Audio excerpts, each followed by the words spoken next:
of us who are workaholics. You're one of them.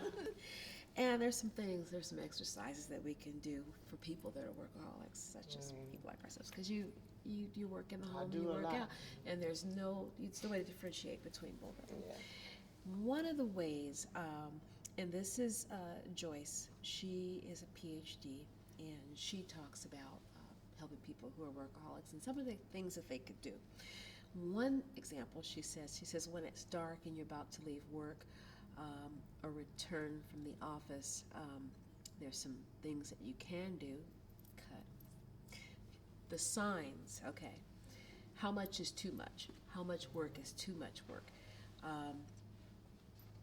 She says it's when you're plagued by aches and pains and you're too tired to do anything and you have no fun in your life. These are signs that you're working too much or you're a workaholic.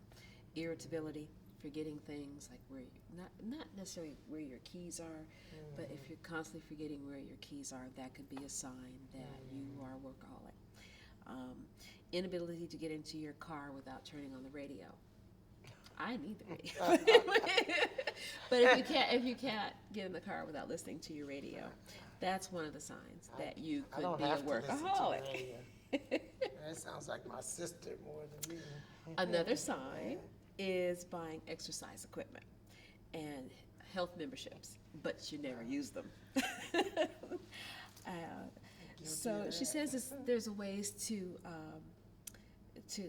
regain your balance, and she says one of the active ways of regaining balance is to stay focused.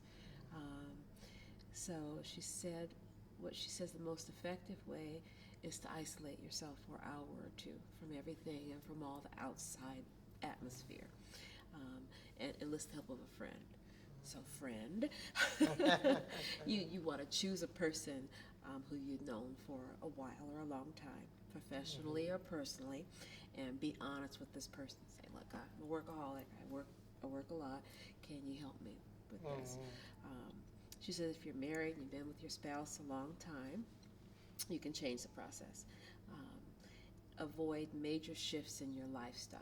That's one of the things. She said instead of making small changes, such as delegating, you can delegate someone to attend an unimportant meeting for you, instead of making all the meetings that you have to, whether it be work, or constantly volunteering, or which we do.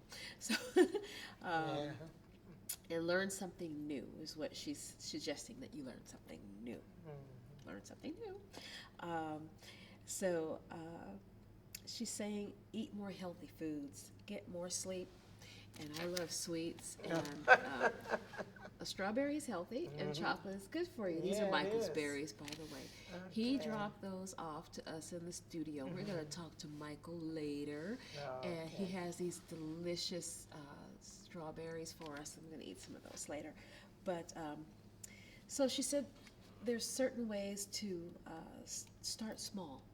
Start by playing a musical instrument, she says, but don't bite off more than you can chew. Some of the things she's talking about. And she says highly confident people don't have to prove themselves to other people by working 14 hours or 16 hours a day. In nursing, we work 12 hours a day, 12-hour shifts. And sometimes you can't get off until the next person releases you. And when you're doing home care, it's 24 hours a day. That's right. Yep. 7 days a week. And we don't get a break. You don't get a break, and a lot of those hours are not paid for. I know in this particular county in California, a lot of home care workers have suffered from their hours being taken away and not compensated for that, and have to cut back and do some things. But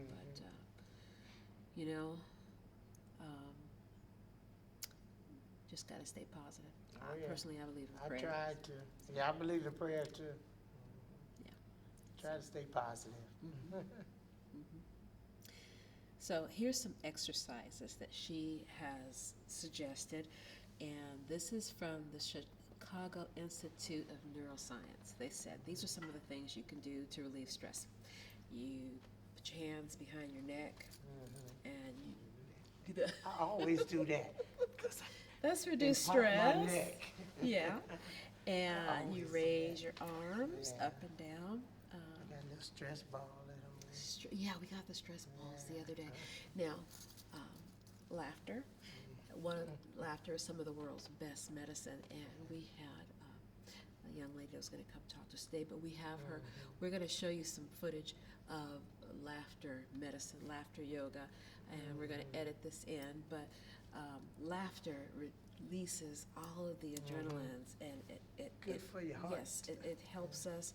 It centers us, relieves the stress. And that hysterical laughter, it's infectious. You just can't, Yeah, you just can't, I you know, know. you can't. So another way she says to relieve stress is to extend and separate your fingers. Do that and hold the position for a while.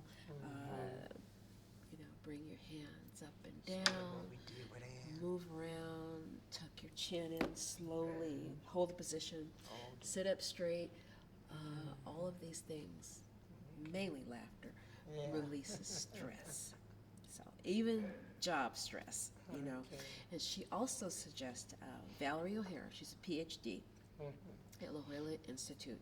She suggests that you keep a journal to reduce stress. And she says if you keep a journal and if you write everything down, it helps with stress and even psychological stress.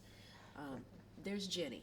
This is an example this is a real life example. Jenny, she's a registered nurse, and she kept complaining about her never ending paperwork.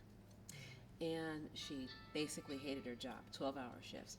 But she found that when she journaled, what helped her, what irritated her, when she journaled all of this, some of that stress left her and changed the way you look at your job. You look at your job as something positive. And if you love what you're doing, you never work a day in your life, Okay. right? Yeah, that's right. And make a chart. Yeah. You take a piece of paper, divide it into 3 columns, and label the first column as trigger situations, the middle column as negative self-talk. Third column is positive thought replacement. So in the first column, what you do is you jot down the regular sources of your job stress. And in the center column, you describe your usual responses to these situations. So the next time you find yourself stressed out, you go back and you look at your journal and just do that. So there's a lot more Okay. examples, but we're going to look at this in the event that we had the other day, volunteer. We're going to look at the laughter therapy. Okay. Yeah. Take a look at it. All right. How many minutes was that?